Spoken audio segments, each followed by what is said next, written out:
first thing is coming up the name of the artist before you get up. Right. Hi.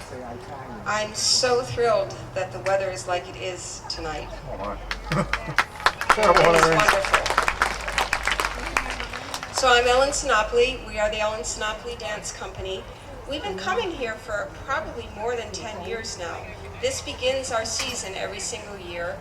We are a modern dance company that's based at the Egg in Albany. And in addition to venues like the Egg, we like to come to outdoor theaters. And we've also been doing a fair number of outreach programs, actually in very unusual places. We have one that we've been doing this summer. We've already gone to 14 playgrounds. We'll be heading to Amsterdam tomorrow. And we've created a dance on playground equipment. And it's built for families and children that happen to be there. So we do a lot of different kinds of things. What I wanted to do tonight was present a program for you that would really give you a sense of the spectrum of what our work covers. There are 4 dances. The third dance is based on and inspired by the children's book, Where the Wild Things Are. And when that dance is over, I will invite children to come and join me down here, and we're actually going to try some of the things that they will have seen on stage. Until that point, I'm going to ask all the adults in the audience to keep their children up there. And then just know that at that one point in time, they're all welcome down here, and we're going to be doing some very exciting things. So, our very first dance is called Filament. I created this last year. The music is by a fellow by the name of Don Knacht. He lives up in Vermont, and he's known as the Junk Man. And he's a percussionist. What he does is he goes into junkyards and he picks up things that he feels can make the sounds that he needs for percussion. And in reality, he's built this huge apparatus that he steps into and then bangs on everything to make it happen. So unfortunately, we don't see that, but that's indeed what is occurring.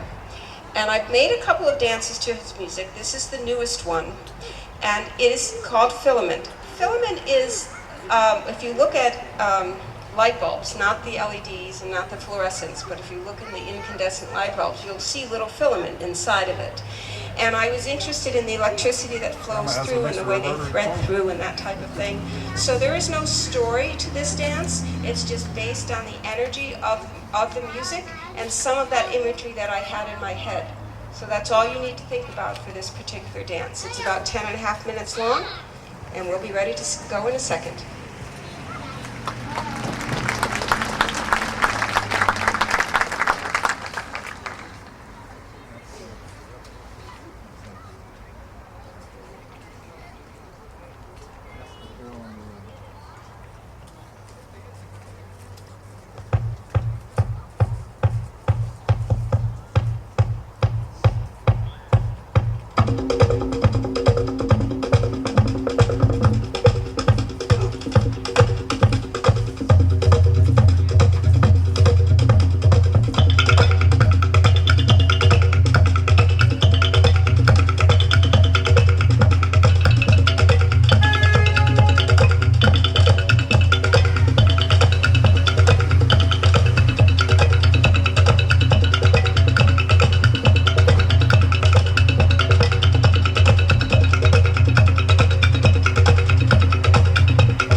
said that Don goes to the junkyards and so forth to find some of this instrumentation. He also went to Florida or the Caribbean because the sound in the middle piece is actually a conch shell that he's blowing into. So he uses all kinds of things. The next dance is also a new dance that I did last year at the Egg. We have a performance there in January. Actually, you'll see some program listings for concerts coming up in the program that's been handed out to you. What I wanted to do with this next dance, it's actually called Solo Flight. And what I wanted to do was create 6 solos for each of my dancers, because some of them have been with me for quite a while. 2 of them are entering their 10th season with me. And another one is, I think, in her 8th season. And then I have 5, 4, and 3, something like that. So it's actually kind of nice to have the same company. And there hasn't been any turnover for the last couple of years. And that's exciting as well, because we can just keep moving on, as we are now in our 23rd season as a dance company.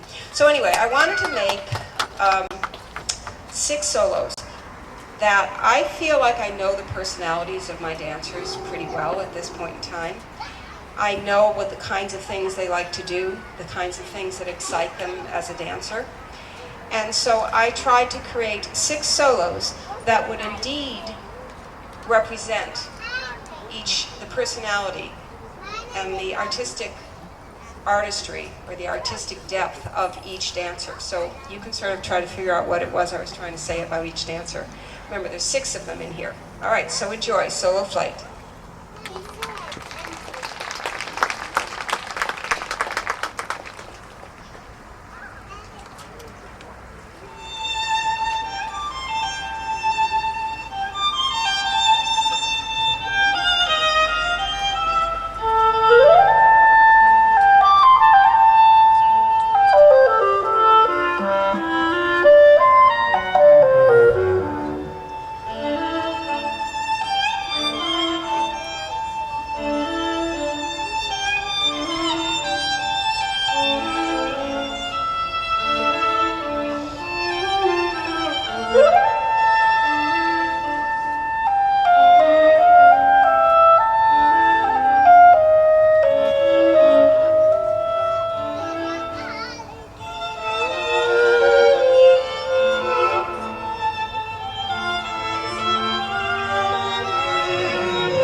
So you may have noticed that each dancer was in a different costume.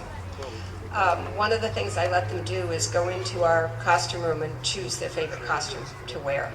And that's what they chose. And I've made over 70 dances, so they had quite a few to choose from.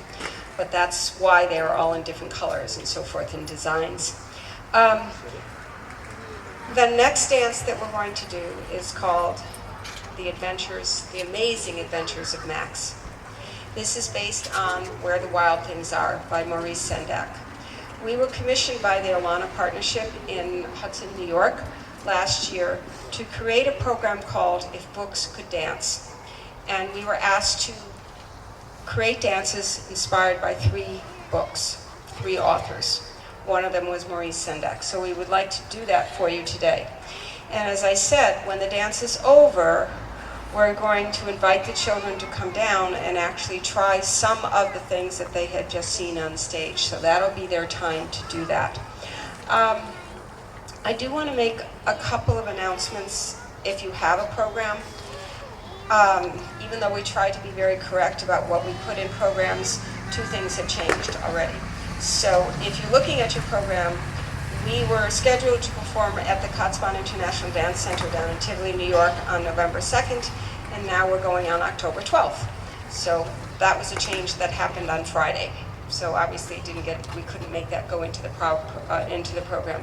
The other thing is that we're very excited about a collaboration that I'm doing with Michael Oatman and Ken Ragsdale. They are artists, visual artists.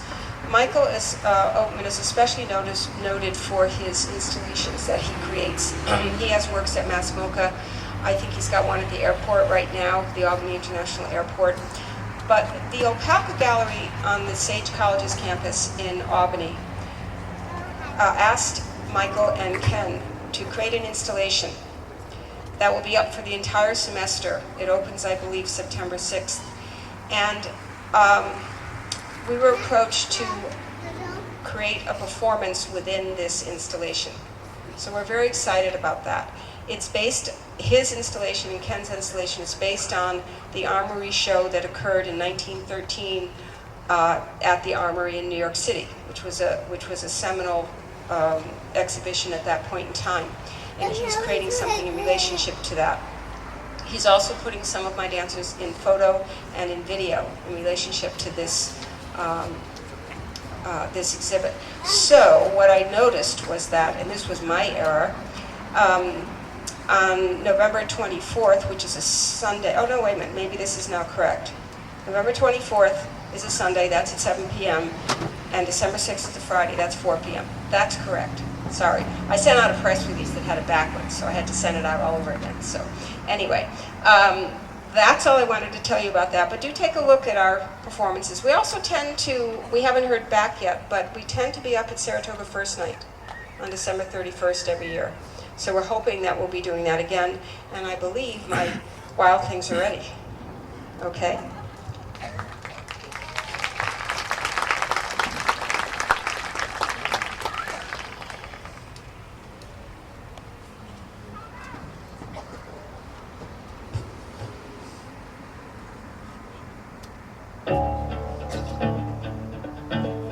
Hey everyone, I would like you to meet Max.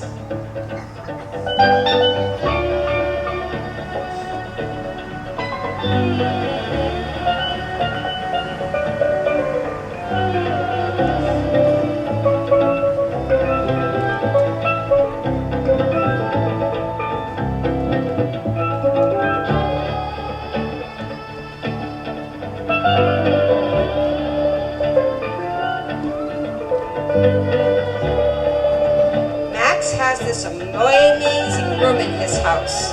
It is filled with his very special pockets of imagination.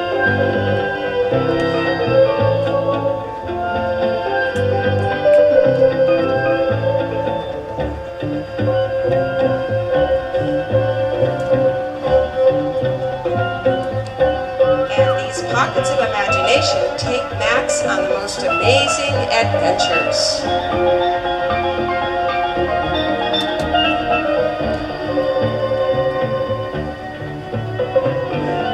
And I wonder what kind of adventure Max is going on today.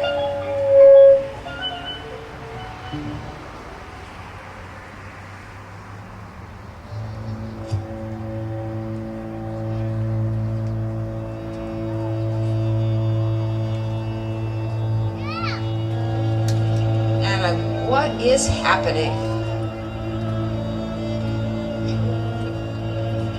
It looks like they're growing into a giant, tall forest of trees.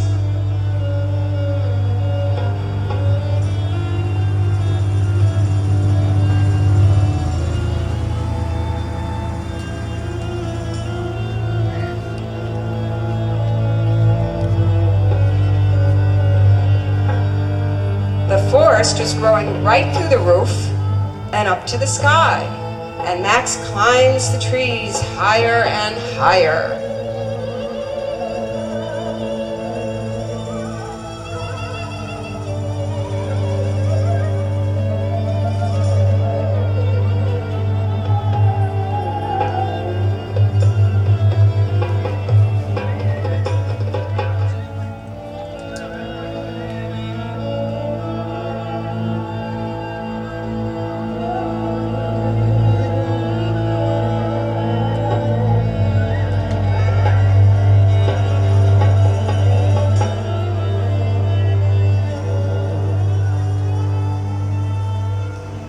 Max lands on the shore and he climbs backwards into a boat.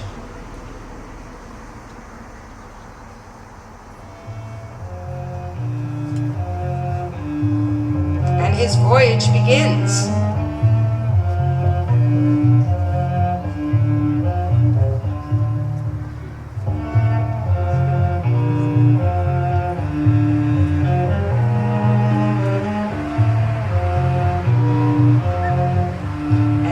Travels for days,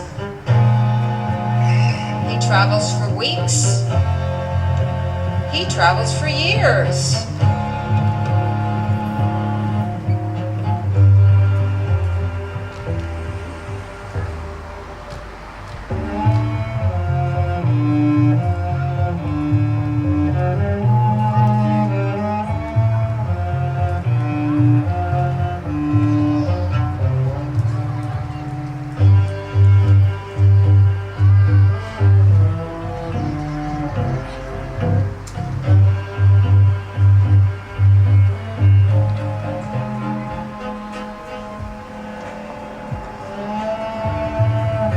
Max, wake up, it's a sea monster. Hurry up, get back into that boat. Hurry, Max.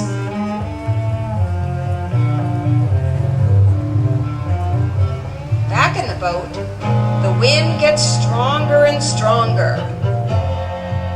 A storm blows the boat.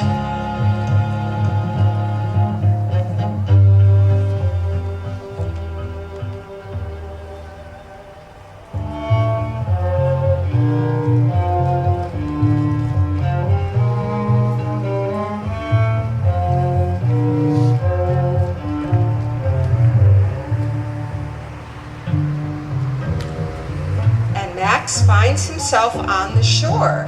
He looks around, and what does he see high up on the cliffs? He sees wild things.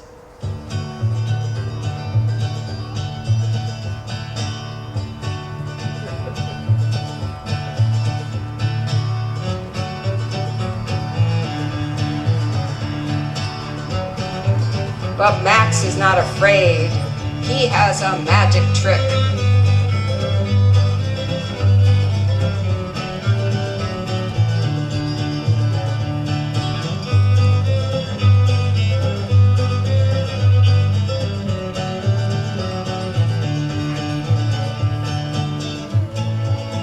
And the wild things declare Max their king.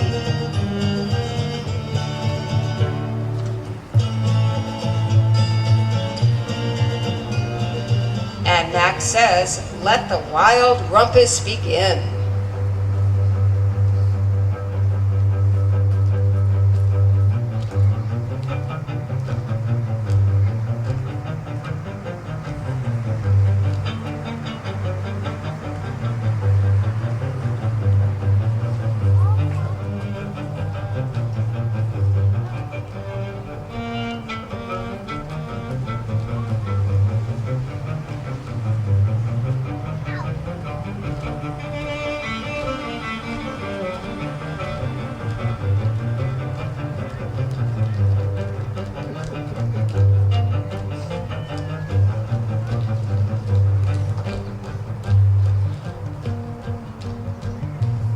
And Max suddenly realizes that all the wild things are so exhausted that they have fallen fast asleep.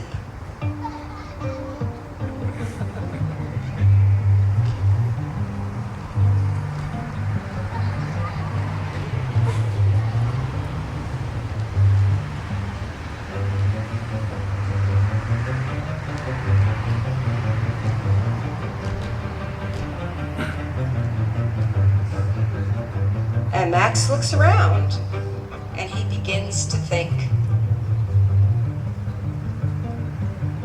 And he's thinking and thinking and thinking. And what does he decide?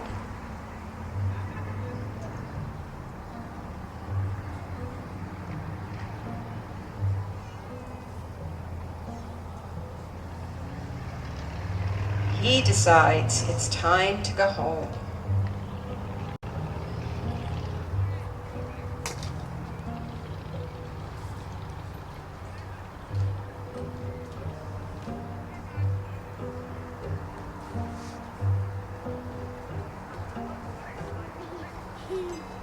And the wild things beg Max to stay, but he gets into his trusty boat and he begins his long, long journey home. And when Max gets back to his room, he sees his pockets of imagination waiting for him, ready to take him on another amazing and fantastical adventure. And that is the end of our story.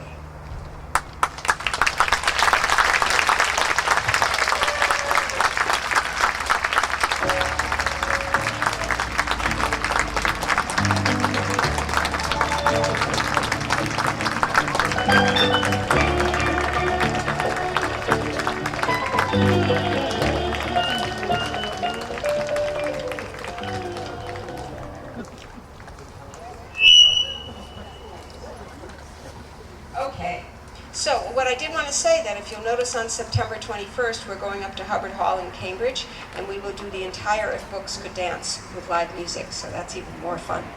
Children, come on down. Anyone that wants to come down, even adults, if you're brave enough. Everybody here? Everybody come?